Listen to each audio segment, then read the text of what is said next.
This topic came from a website that enumerates 99 questions to foster deeper connections. I forget the name of it. And one question that jumped at me was, what is an accomplishment that your younger self would be proud of? And it took me a second to think about it, because when I think about my life from, say, the moment I graduated up until this point, it really hasn't changed much. I cannot say, for instance, that I have traveled much, moved much. I can say that it matches my personality, which is I'm a fixed person. I'm literally what they say about Leos as a fixed sign.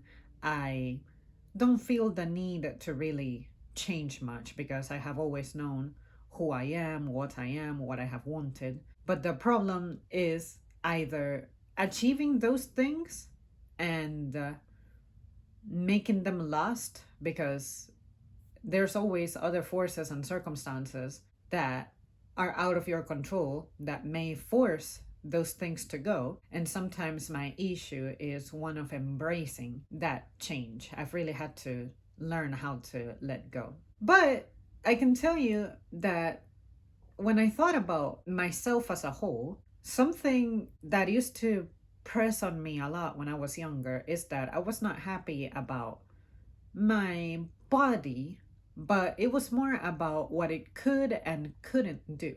And it's because I grew up being very sedentary. I was never athletic, I was never into any sports teams.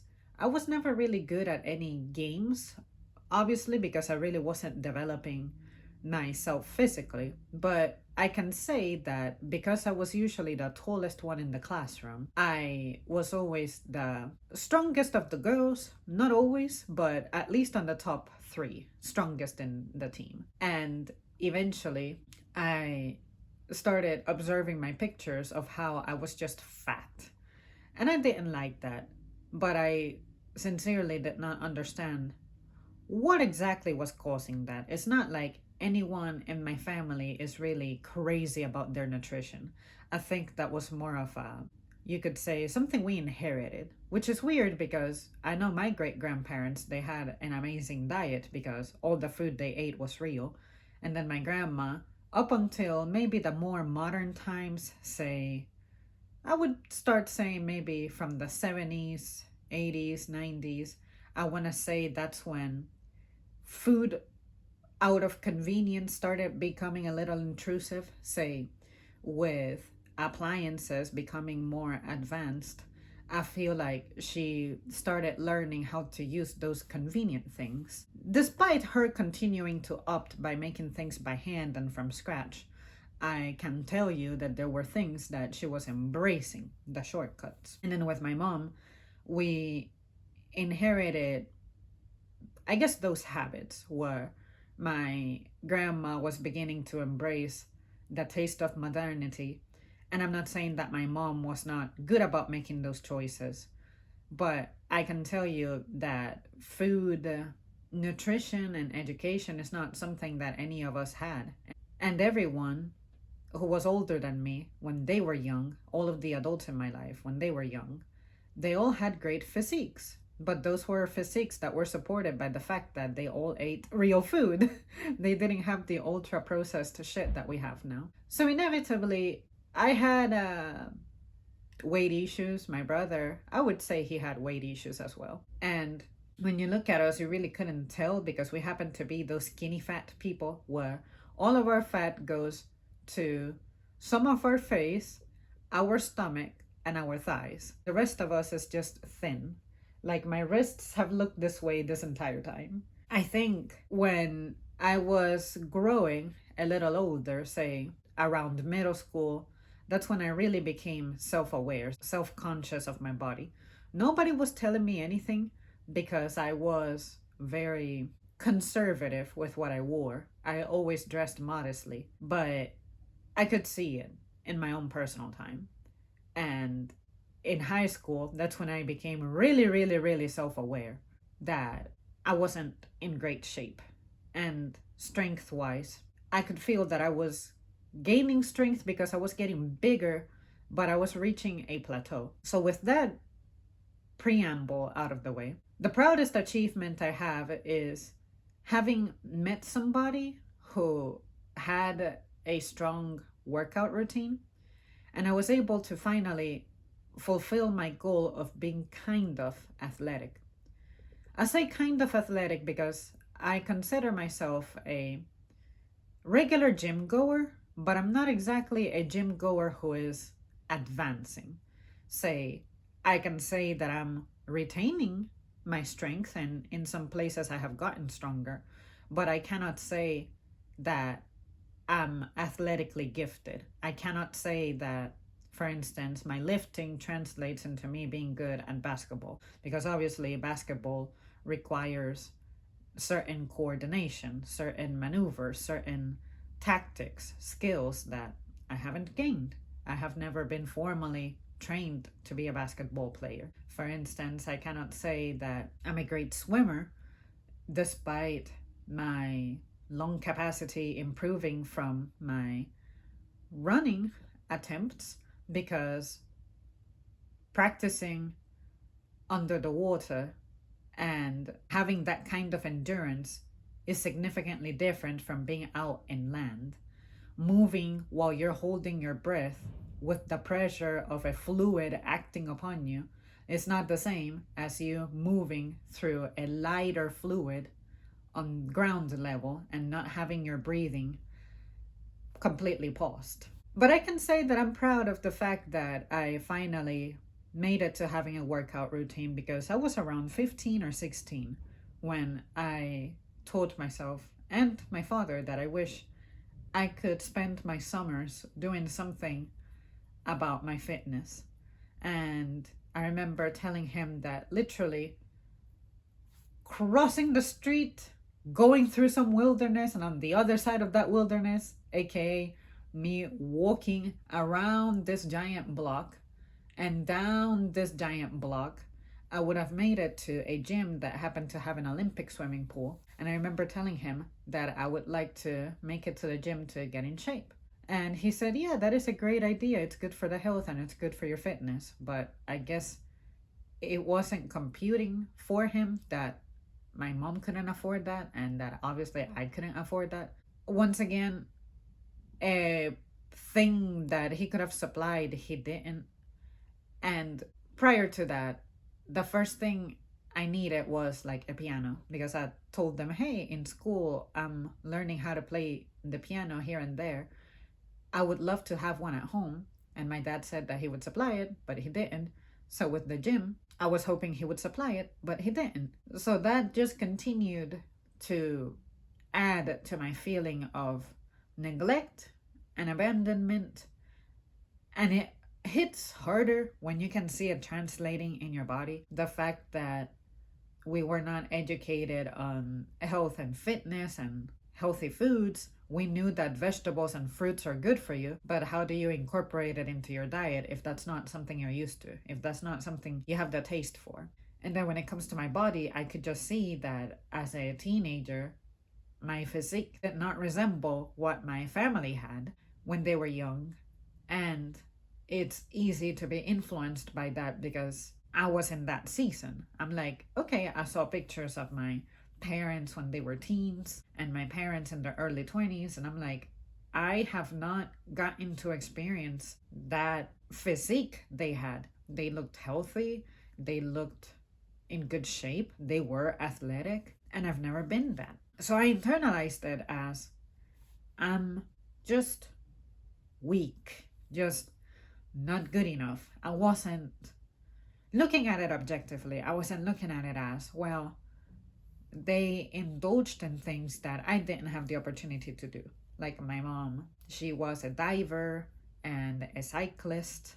She did a bunch of things. And my father, I don't know what he did exactly, but he even used to ride horses. I wouldn't know how to interact with a horse to save my life. So that's when I had to accept that there were some things I wasn't getting around to because those things required an investment. Now, My parents had access to it because back in those days, back in their time, their society promoted those things because there really wasn't any other alternatives.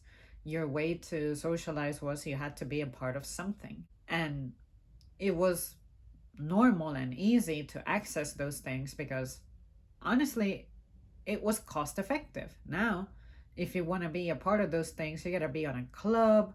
And for those things, there's a high membership fee, and you have to be paying it monthly, all that shit. Everything now is a business, whereas in the past, some people just created these events and activities out of genuine care and commitment to the community. But in my time, it's unless you're willing to fork over some resources, then it's like you encounter a barrier, a boundary. And as someone who grew up with limited resources, yeah, that served as a fence to keep me out. So, anyway, I can tell you that now, as an adult who has had a gym accessible because it happens to be provided by my boyfriend, I became aware that I fulfilled this goal maybe some 5, 6 years ago. And I remember telling myself that despite the disruption that I had from the gym because of the global event that shut everything down some years ago, that I made it. I have not achieved the exact body shape I have wanted because I'm aware that I have medical issues, along with the fact that I'm not religiously focused on my nutrition either. But at least I can say that I don't get winded by jogging up a hill, jogging up some stairs while skipping some steps. I can do 2 hours on the treadmill and I'm fine. I feel normal. Whereas as a teenager, if I wanted to sprint from, let's say, from the doors at Walmart to my car, which may be down the middle of the aisle, I would have been fucking winded. And I wouldn't have made the entire sprint. I would have had to stop at the midpoint between the front doors and down the aisle to the middle of the parking aisle. Somewhere there, I was already winded. I'm not very good with measurements, so I can't tell you how many yards that is. But I can tell you for sure that I couldn't jog, say, from one corner of a football field to the very middle of the football field. I think that's a fair comparison.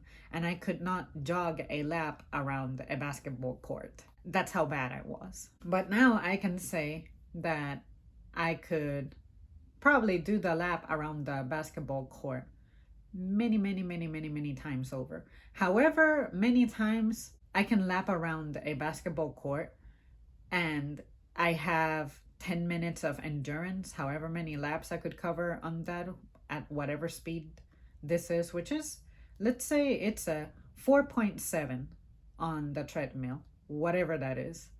That is what I can do now. Whereas in the past, it was inconceivable for me to jog a whole lap around the basketball court. And that is pretty much it. My proudest achievement is that I was able to indulge in a little bit of fitness, even if I'm losing it now because of my back issues and other shit that I'm experiencing now that's forcing me to be not as intense with my workout. At least I can say that for like 2 years or so, I experienced a decent level of fitness. I still can't do a pull up. I still can't do a push up. I still can't do, you could say, gymnast level things. And let's say calisthenics looking things. I really can't do much of those. But at least the little bit I got to experience, I'll look at it as satisfactory. Because I remember how I used to be before and how it made me feel. And then what I did achieve, I remember and I can say now how it makes me feel. And from recent memory, how it made me feel. And that I was right to feel how I was feeling about my lack of fitness and how it lowered my self-esteem because of how it was translating on my body. my body shape looking the way it looked like, in me, it had the effect of that is a scar. Even though I'm not getting hurt or I'm not breaking myself down physically, the fact that I was out of shape, to me, that looked like a battle scar. So, yeah, you guys, this was not very straightforward, I don't believe, because I wanted to take the time to describe the origin of this problem and why it was a big deal to me and where I'm at with it now. Maybe that's why you saw that I was all over the place like I usually am, but more so this time. And it's because that is something so silly and pitiful that I don't know how to talk about it without feeling a little bit embarrassed about it too. Like, I think my embarrassment comes from the fact that if I look at my immediate ancestors, say my parents and their siblings and their parents and their siblings, everyone was just so strong and robust and all that shit in their younger years, and I can't say the same. That's where the embarrassment comes from. Like, I have inherited the curse of growing up in modern days to where my tools make it easier for me to put out a performance, say, achieve results without using my body a lot. Whereas in the past, my ancestors had to use their hands a lot, their legs a lot. Whereas now, I rely on cars. I don't think my great grandparents had cars. And I can also say that, say, even as a cashier, my register skills are modern versions of what people in the past had to do. I never experienced a register that doesn't have a touchscreen. I wouldn't know how to operate one of the retro slash vintage cash registers. And I'm supposed to hold the title of cashier in the present. That's where the embarrassment comes from. I'm supposed to be a young person who's fit and strong, and despite these being my prime years, I cannot say that I'm there, that I'm as robust and strong as they were. And if I'm not that way now in my youth, my old years, assuming that I make it there, I doubt I'm gonna make it to be that old, say, senior citizen. But if I did, I'm gonna be in trouble with my body. I know that it's not gonna function the way that a person who has been healthy and fit, gradually aging, would be in that stage in life. My future is looking pretty bleak. There you guys have it. That's it for me. Thank you so much for tuning in. Let me know your thoughts on this one. What is your personal achievement that you think your younger self would be proud of? I can tell you for sure that to me, the fact that I made it to exercising meant a lot. I always said that by the time I was 19 or 20, I wanted to, at the very least, be small, like flat stomach level small. I never achieved it. I did lose a decent amount of weight in my late teens, early 20s, but it was mostly from changing my diet a little bit, but my exercising was still lacking. I don't think I would have achieved my body shape of my dreams, my ideal body shape, but had I had exercise from my late teens through early 20s, maybe I would have been closer. But it's okay. I'm not obsessing over that anymore. I look at it as this is just the way that things turned out for me, and I can only work with what I have now. There's no point in mortifying myself, haunting myself over what didn't happen. I'm not meant to achieve everything. Okay, that's it. Bye.